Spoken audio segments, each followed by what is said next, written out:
everybody. Happy New Week. I hope you are doing amazing. And I have got another one of my newly published authors, Cheryl Palmer, here next to me. Hey, Cheryl. Hi, how are you? I'm doing amazing. Now, you guys probably seeing that Cheryl is not on video.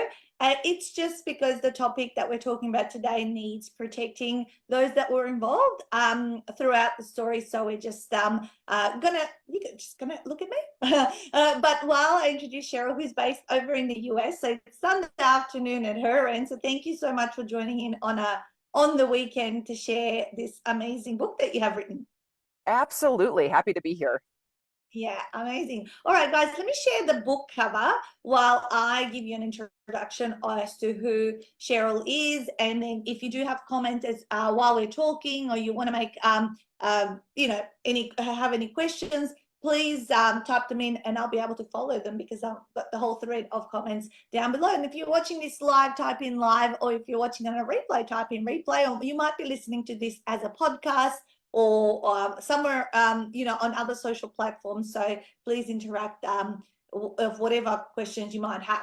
All right, so this book that Cheryl has just recently published and released is called Erased, Exiting a Toxic Relationship. So it's by our first-time author, Cheryl Palmer. It is a courageous tale exposing the heartbreaking descent of one woman's abusive marriage and her journey to uncover her safe way out. Raw, honest, and ultimately inspiring, this book has been written to deliver two things to those who are living in a toxic relationship or abusive marriage: hope and choice. It offers powerful insights of what is possible when you regain your confidence and sense of self.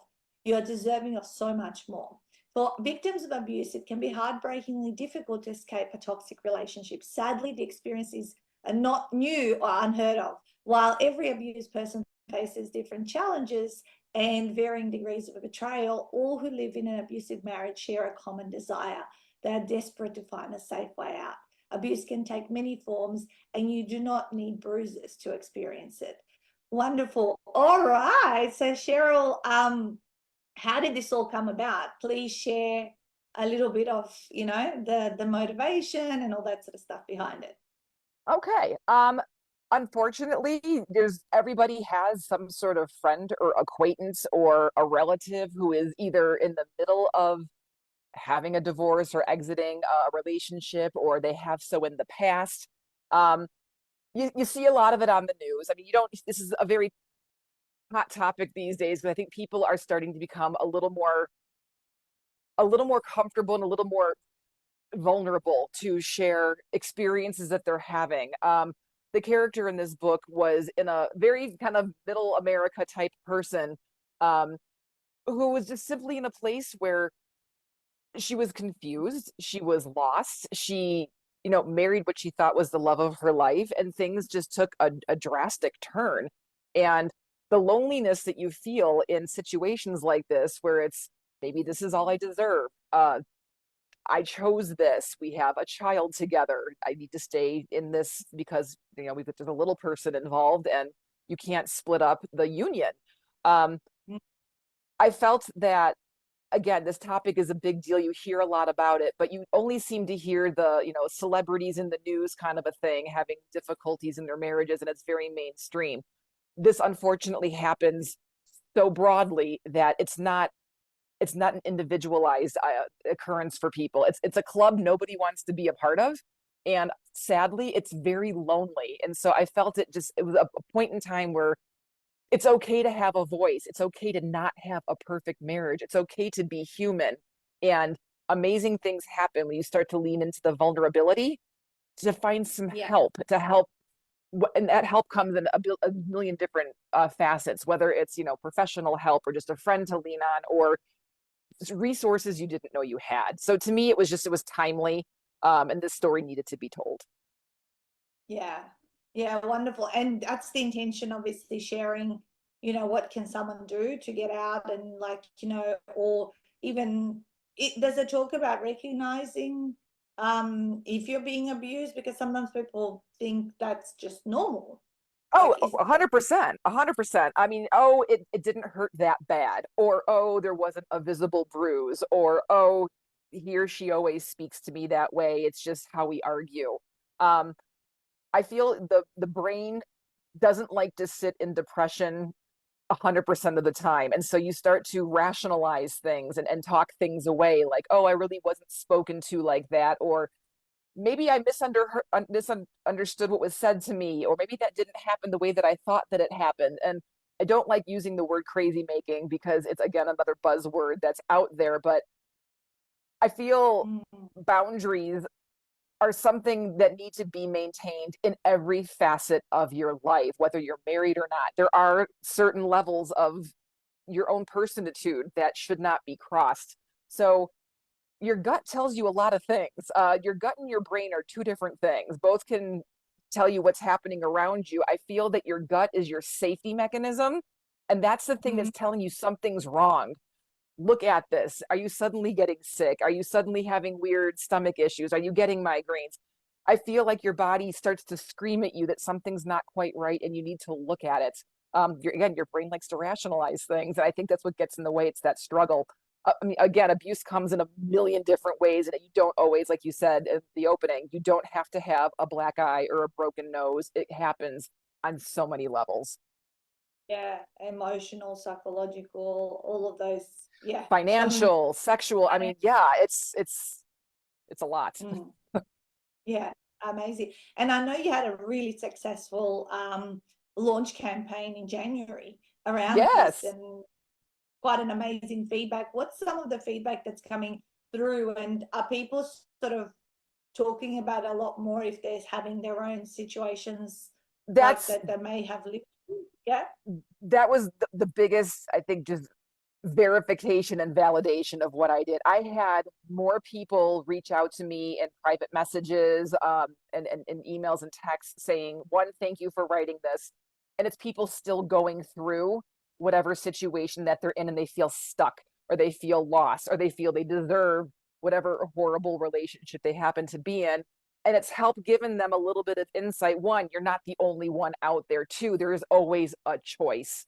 And that, I think, is the Yeah. biggest thing that people need to get their head around. There is always a choice. In fact, not making a choice in the moment is a choice. Mm. So whether or not you Sure. see it, you just haven't seen it yet. And I just, you have to know where to look. So it was Mm. crazy. I had a lot of women reach out. Like one lady mentioned that she's been married for, like, I think 25 years and just Yeah. now is going through divorce and is scared and nervous because the whole legal system is, it's scary Mm. in and of itself and intimidating. And she said she wished she knew more people were like this out there for her, 15, 20 years ago. So Yeah. it made me feel really good that I was able to touch other people. And I'm hopeful other people will start not necessarily sharing their stories, but looking for resources and help to help get them out of where they're at and into the next step. So yeah, it was a crazy experience. Yeah. And so from what you have researched, what would be the advice for someone that might be hearing this and going, that might, that might be happening to me? What would is there first So steps that? I feel like a lot of people, when they throw out the divorce word, it's meant as a argument back and almost like a threat. Oh, well, we're going to get divorced then. Um, it's not as flippant and it's not as easy as that. It's something you need to research. What are the laws in your state or country or however your familial laws work? They're all different everywhere. Illinois compared to Wyoming compared to Colorado, they all have different nuances in how you're allowed to leave. Some areas are more father leaning, some areas are more mother leaning. And so it's finding out all of that. So it begins with trying to find a really good lawyer if you can. Not everyone can afford a good one. And frankly, at people who are charging upwards of $500 an hour, not everybody can afford that. So arming yourself with information is probably just the best thing that you can do. And I would always say start with the very basics. Are your finances in order? If they're not, do you have access to them? Find a way to get pictures of them if you can. Um, Yeah. Having just, if you've got children involved, how old are they? What are do their voices matter depending on age? And again, what state you live in? Maybe mom's the way to go, maybe dad's the way to go, maybe they have an opinion. um, it's just starting to get the very basics of finding your footing. And it's a scary uphill battle because not everyone knows how to speak legalese, and it's scary. But you just got to start finding the information. And honestly, most lawyers will let you just call and bump ideas off of them and find out just basic information, and that's a place to start. Yeah. Yeah. So that's a very clever, yeah, definitely everywhere, around the world, there'd be so many different um, legalities in terms of, as you said, some are more prone to be on the side of the woman and others on Yeah. men's side. And these are all things to research. And I'm sure there's also others, there's sort of support groups. Do you know if there's things like that where people are going through situations So like this? yes, I always lean towards the fact that like Facebook just kind of like sucks the life out of you, but it's it's the pulse of so much information if you just type in different things. There is one group called Yes. the Lemonade Club and One Mom's Blog, which is one lady who lives in the States that now has chapters all over the world. And it's all about navigating the beginnings of getting out of your relationship and doing it safely. If God forbid you're in a relationship where you're needing like a safe haven, like for domestic violence, that kind of a thing. She actually has checklists of things that you should have with you when you leave, or things that you can take with you, and what no one can do as far like police can't come and just take your child away. She's almost like a survival guide. There's lots of those in the back of the book.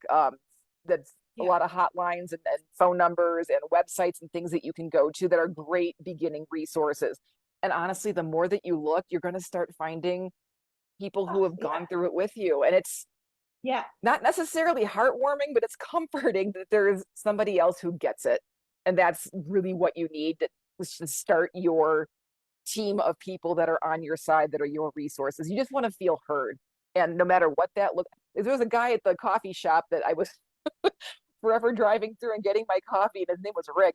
And he was always like, he knew my name, and he was like, "How are you today?" I'm like, "Oh," and he would give me an extra coffee or an extra little snack or whatever it is. And he was like, he didn't even know it was wrong. But eventually he saw the look on my face and he would be like, "You know what? This one's on me." He goes, "You look like you need a little something going your way." And I know that sounds trite and dumb, but just in that moment to have one person like not have an opinion other than just be empathizing or sympathizing with you was just, it's like what you needed to get on to the next step. So Yeah. Amazing.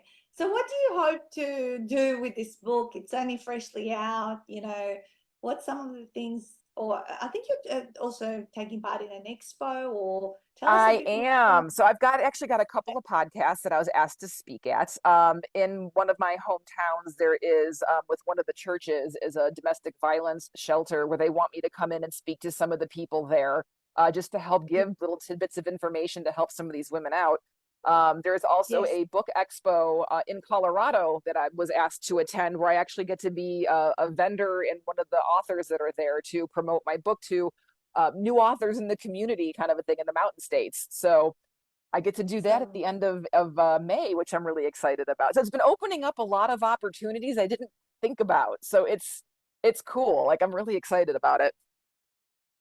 yeah, you don't know what you don't know is going to happen, and often it's all these like things you never considered. But the most important thing is to first write the book, and Yeah. then you start to talk to people, and actually by sharing a voice for people that go through these situations, that makes it more okay for them to talk about it, right?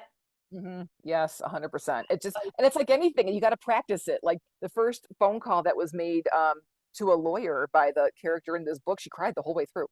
And I don't think Yeah. anything was retained. But the point is, she made the first call, and that was what was so important. And the next call was a little bit easier, and some questions were actually asked that stayed and were written down and were retained. So, and it's like baby steps. You just got to get up there and figure it out, because not Yeah. every they don't teach divorce in college. Like you're not taught how to do all these things, so you got to kind of Yeah. figure it out on your own. And that's exactly what this person did. So Yeah, amazing, amazing. And what are some other things, maybe what's some other valuable information the readers are going to get from the content?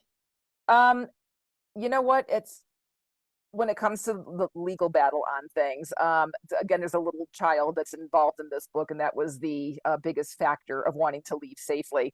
um little things that you don't think about to do is the lawyer explained to this woman that once the divorce is finalized and there's the splitting of the assets and the money, it's not just, okay, boom, you're divorced and here, check, it's cash. That's not how it works. It takes months and months to get that money.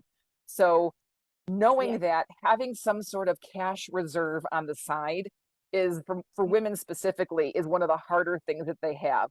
So Mhm. before you leave, open up your own credit cards. You're at least building and starting your own good credit in your own name.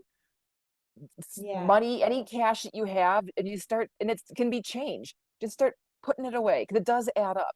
When you're at the grocery store, get a couple of gift cards here and there when you're getting groceries to like another grocery store or like a Target or a Walmart or something like that because you're going to need those things on the other side. And so it's creating that landing pad the best that you can. And honestly, just find a really good therapist along the way too, and whether that's a friend or a Yeah. professional or whatever it is, you can't, your body can't hold all that in, so you need to find somewhere where you're mentally preparing yourself as well because it's Yeah. exhausting. Like when you watch stuff on Right. TV, solve a crime in 45 minutes, that's would be awesome if that was true in real life, but when your Yeah. adrenaline's running and you're going, it's exhausting. So have an outlet, whatever that is for yourself. Do something. That's very smart advice. I think, yeah, you have to think of all the different aspects, right? The Oh yeah. logistical thing and the roof over your head, where you're going to stay in between, until everything gets sorted out, and then yeah, the financial backup until you're able to get something, Hmm. that just reset up your life. And yeah, a smart little strategies there. So, how was the process of writing a book? How long did it take? I mean, we worked with you through the retreat program, and just tell me your side of the experience of doing it. It was a crazy experience to be honest. um, right off the bat, it was cathartic because it's not you get to write the version of what had happened, and it's not a version, it's the reality of it, and but in a way where you can almost dissect it and maybe relive some of the parts to, okay, this is what happened to me here, this is why I felt the way that I felt in this moment, maybe I won't let this happen to me again in the future. So Mm. the little lessons that you can take, it's like watching your own story like on replay on the TV where you get to rewind things and kind of like, huh, would I do that again? Is that how I would handle that again? Or maybe this is what I would have learned out of it. Um, Yeah, that in of itself, so it was validating. It was parts of it were really hard. I mean, I gotta say, you guys were awesome at hand holding. Like if there was parts where I was stuck in the creative process, you and Stu were great at helping me through it and talking me through it, and that was wonderful in that regard. But just finally getting the actual book in hand was kind of like, well, here it yeah, is. Like, here it is. and it Yeah, and there was all the emotions doing it all the way through. Parts were funny, parts were hard, parts were this, parts were that. But to have the whole package in front of you, oh my God, it's such a yeah. cool feeling. it's It's it's a really great great. feeling. Yeah. It's so transformative, and yeah, as you say, it's cathartic, and I think you also grow as a person Oh from yeah. doing, and just from hearing some of the feedback that you've had, I'm so happy that people are like understanding what you want to share, but also the strategies that you have in there, and giving others almost a permission to step out and talk about it.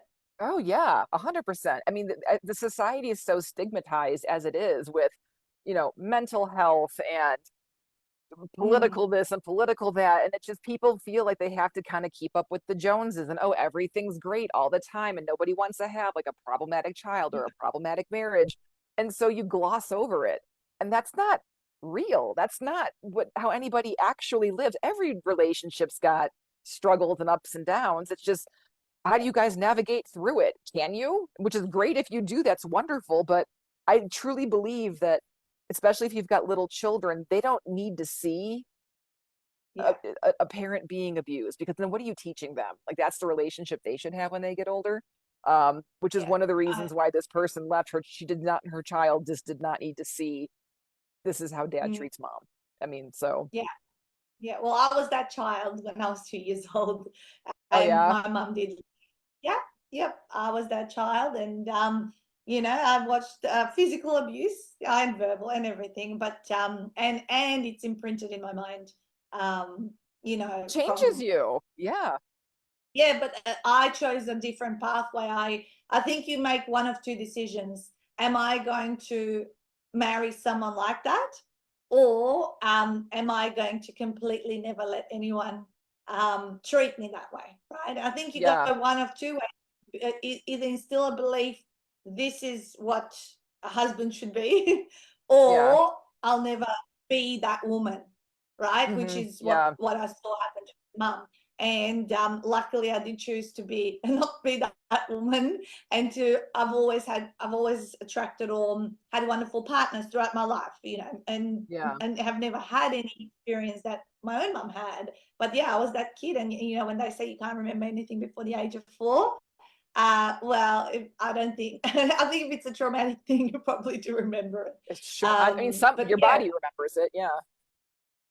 oh yeah, oh yeah. Yeah. There's a whole story. It's like, you know, that's been imprinted in my brain. Hmm. But yeah, I think in everything there is all of this obviously traumatic experiences. Also, there's hidden blessings, right? That we learn from, and that we kind of grow and evolve, and makes us stronger, more resilient, and all that sort of stuff. And I bet that's the stuff you are coming away with, you know, within the lessons in all of these stories. That's what I hope the takeaway is, because for a lot of this, the character in this book, it's I look at it as a focus or a fold thing. When you're dealt, difficult situations, do you fold and Yeah, just take it, and this is just the way it is, and that's how you carry on your life, or do you focus into it, get through it, and figure out how to channel that into a better way to live moving yeah, on? So I love it.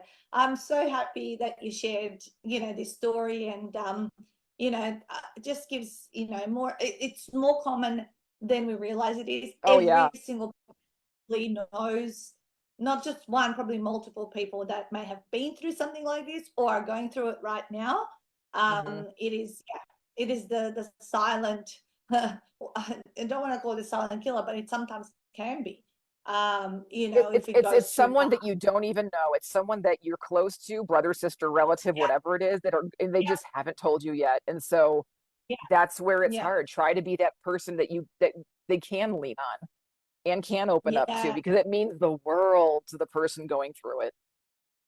yeah, absolutely. Amazing. Now, you have got a website where you do sell the book, so I want to I share do. that now. Amazing. Here it is, you guys. It's just Cheryl Palmer with an A at the end. I'll spell it for those of you that might be listening to this as a podcast. Cheryl and then Palmar.com only. And there it is. The book is there, and you can go have a little bit of a read about the author and bits and pieces. There also, the book is available on all your good online resellers now, like Amazon's, Barnes and Noble, and all that sort of stuff. But yeah, whatever preference you have, go ahead and get a copy. And yeah, you never know, you might even if it's not you that might be going through in a toxic relationship, you might get some insights as to how you can be supportive to some people that you might know or suspect that might be going through it. I think it's a book for. Would you say, Cheryl, it's a book for both, Oh, for people to understand? 100%. I've had a lot of people who have asked for extra copies to give to a friend they know, or a person that they know, or a coworker, that kind of a thing. So yeah, it's been passed around, which is nice. So It's very good, very good. I love it. Highly recommend it, you guys. And big congratulations to you. I mean, it's a thank big you. deal to write a book and to share, you know, such a story that is, you know, so close to so many people's hearts. In terms of, I know when I read books and I can relate to the author, I go, oh my God, she's like me, or like you know, I feel like, you know, she's retelling my story or whatever it is. It's many women's stories, right? Yeah, exactly. It's not like you want to be relatable in this comparison, but at the end of the day, you need to be, for those who need it. So That's if it's the truth, it's better to exactly. not parents, you need to step up and actually ask and look for support. Amazing. Thank you so much for your time today, and I wish you every success with the book. And I know I'm going to keep following your journey through the expo and the things that are going to just start to unfold now. I can't wait to see everything. So I appreciate your time. Any final words you want to leave our listeners with? Yes, I do. One, thank you very much for all this. Has been great. And two, there is always choice and there is hope. They're hard to find, but I promise you they are there and you are deserving. I love it. Beautiful. On that note, guys, go ahead and smash out the rest of the week, whatever it is that you're doing. I won't be here next Monday because it is a public holiday. But the following one, we'll have another interview of a freshly published author. It's amazing. I always have someone whose book is, and that's what's so rewarding for me, is to keep sharing these stories, because I cannot be the only one making change in this world. You guys do it on different topics. So have a great week. Bye, guys.